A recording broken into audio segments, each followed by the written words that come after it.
ما 9 ماه صبح و شب از مادرمون روزی گرفتیم. به نوعی حیاتمون رو از مادر گرفتیم.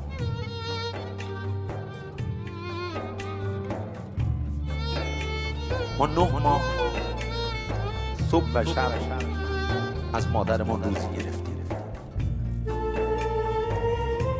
بعد که از بدن مادر جدا شدیم فکر کردیم ما دیگر به مادر وصل نیستیم، در صورتی که کاملا به مادر وصل هستیم و اون انرژی تبدیل شده به یک انرژی معنوی. اگر میلیون ها کیلومتر از ایران بیرون بری، در دورترین قاره دنیا هم که بری، باز تو کاملا به مادر وصل هستی.